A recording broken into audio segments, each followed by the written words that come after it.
Trying to like just go through like the Rolodex of all the scenes. Maybe something nostalgic. Maybe like something from the Jump the Shark episode. The fight scene was pretty good. I didn't quite like putting my finger in Sam's wound and having to lick the blood because the fake blood, which was supposed to be chocolate, tasted like it was awful. So I didn't enjoy that part, but the fight scene was really fun. This is the panel with Jake. It being like my first episode there was really cool. That first episode was really fun. Getting inside the coffin where they reveal that Adam had been eaten by the ghoul, and they had the fake eaten like skeleton thing, and that was really fun and really neat. I did injure myself on that fight scene though. I think like blasted back into the wall. I hit my elbow on like the crown molding of the wall. It hurt really bad. But yeah, something from the early days. Let's see, if you could do a spin-off of Adam Michael and one other supernatural character, who would you choose and what kind of show would it be? That's also kind of a trap too. That's almost being like, who's your favorite actor on the show that you want to do a show with? So how about it would be Adam and Michael and Ghoul Adam. I would just play 3 characters. It would just be me doing scenes with myself for the spinoff. That's what we would do. Do you have an ultimate director or actress whom you would really like to work with? Again, it's like it's the long lists. I literally have a list on my computer because this is a question that I wanted to be able to answer just for myself. Funnily enough, we're cleaning out our house right now. We're like, you've probably seen on my Instagram and Twitter that like I'm finding old jackets from my middle school, and I found a bunch of Hard Rock pins. Like I'm just unearthing all of this stuff from the past. And so what's interesting, I think, is in this day and age, you not only have to clean your physical space, but you have to clean your digital space. We're finding iPhone 1s and like laptops that we've hung on to that are so old, and I have to like charge them up and like make sure that I wipe them before I go recycle them. And so through this process, I was just looking at a picture of Steven Spielberg and I talking together outside of the I'm Number 4 premiere. And that was huge for me. Growing up, being born in the 80s, growing up in the 90s, like Steven Spielberg movies were the ultimate like cinema experience. And he's just, I mean, he's incredible. He's a pillar of the industry, and that meant so much to me then. And so anytime I see that picture, like I find it really inspiring. So I'll say Steven Spielberg because I was just looking at a photo of he and I, and now maybe that'll put that back out to the ether, and we'll work together again with him directing. He produced that film. That's why he was at the premiere. But Paul Thomas Anderson, Denis Villeneuve, these directors are really inspiring. There's a lot of I hate to say female directors because they're just directors, but there's I've actually got to work with a lot of female directors recently, which is good because there's definitely been a drought of that. But yeah. Do future managing tell us about future plans? Not right now. I did a film with James Wan, who did Aquaman and Saw and Insidious and all these incredible films. We did a film called Malignant together that was supposed to come out this year, but got pushed. That's really, really cool. And really scary, and just the stuff like that I shot with the scary part of the movie is incredible. And I'm hoping it'll come out next year. But but I don't know. That's what's hard is like having these things. You just don't know when they're coming out. But sure. so hopefully next year Malignant will come out in theaters or online, and you guys will get to see it because I think it's gonna be pretty cool. Let's see. Yeah. What superhero would you like to be if you could cast yourself? What superhero would I want to be? I keep saying, speaking of James Wan, I keep saying that I want to be an Aquaman 2. I'm like, there's got to be something in Aquaman 2, James. Come on, call me up. Even if it's not a superhero. I really don't know. My buddy was Flash back in the Smallville era. Yeah. Barry Allen, and I remember he got his action figure, and I was just like, man, that is the coolest thing to have an action figure of yourself. So I don't know. I don't know what superhero I would want to be. That's really, really tough. I guess it'd be in the Marvel Cinematic Universe, wouldn't it? Okay, let's see. Did I miss any up here? Are you gonna be in Man, Walker? you guys are going off. I see Barry Allen in the comments over here. Walker. What's my favorite song of the moment? I go off of kind of what I'm playing on guitar, and I've been playing a lot of Brent Cobb lately. And there's a song, "Keep 'Em on Their Toes," that just came out a couple months ago. It came out actually. I don't know if it came out, but I started listening to it when I was in quarantine for the Supernatural episode, and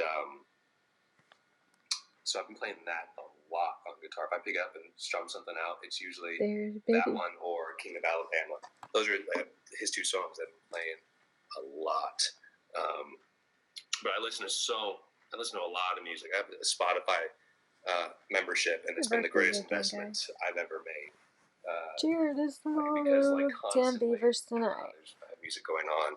We listen to classical music every morning because our Alexa has change the world for the better. It plays all the news things and word of the day and this day in history, and ends 50 minutes of classical.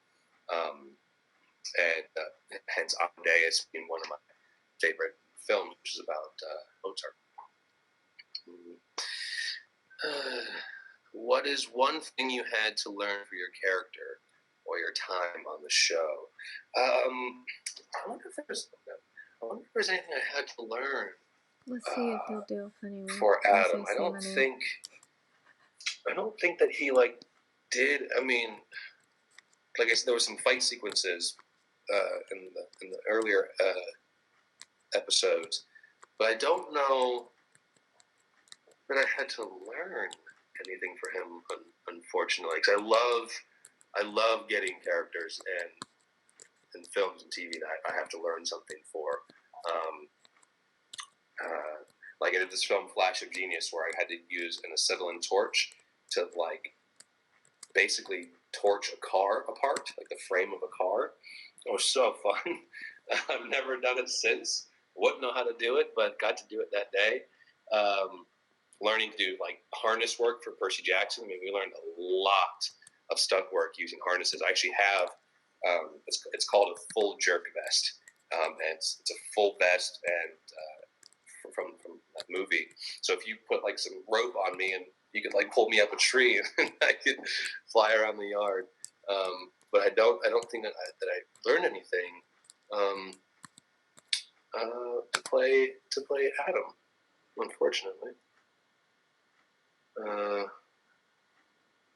How was the experience of entering Supernatural for the first time? Yeah, so when I got the audition for the show, I hadn't actually watched the show, but a friend of mine at the time, she was a huge fan of the show, loved it, because I didn't think that the show was for me, right? It's two hunky, beefy leads on the CW, and so I just didn't know what it was. It was you're going to come over, and I'm going to make you watch my favorite episodes. And I figure all oh my God, what were her favorite episodes? I don't remember.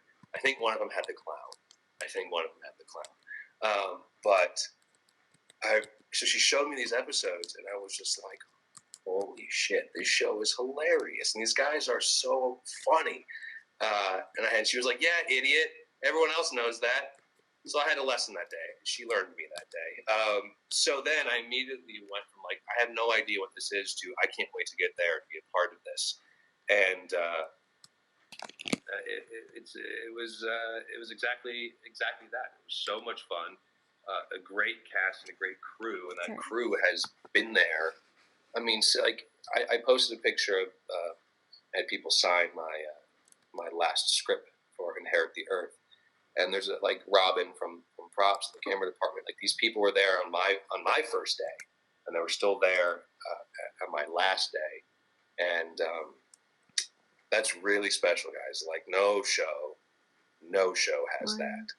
So that first day was I didn't know what I was getting myself into, and it was great.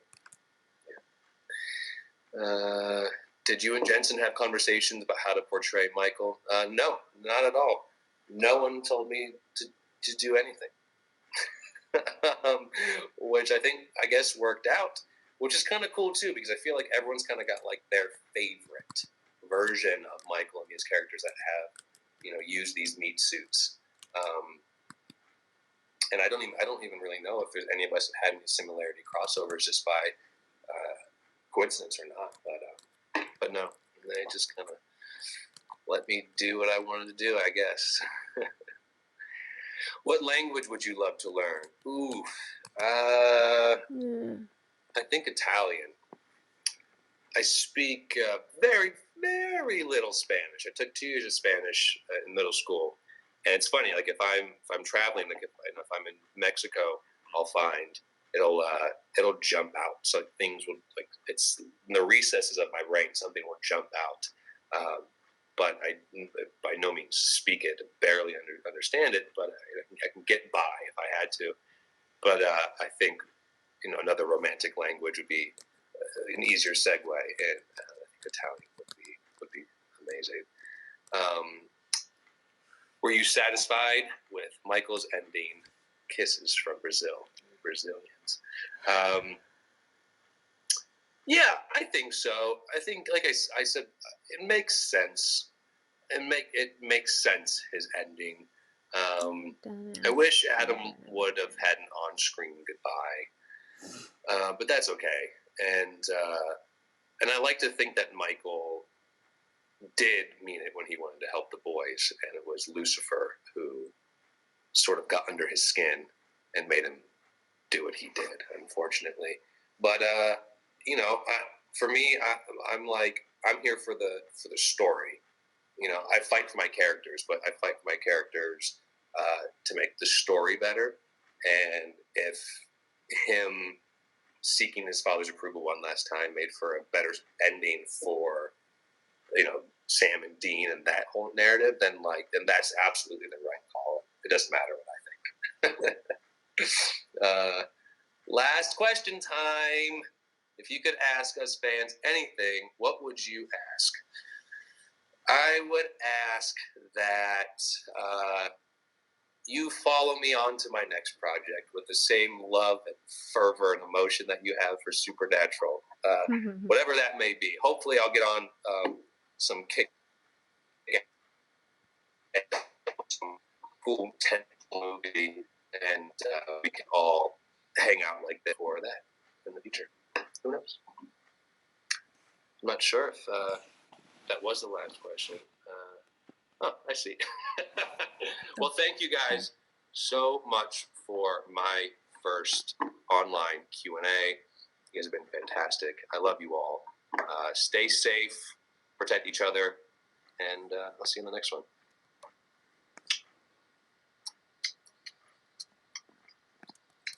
Jake, sending you love and kisses from all your fans here today. Thank you so much for being with us.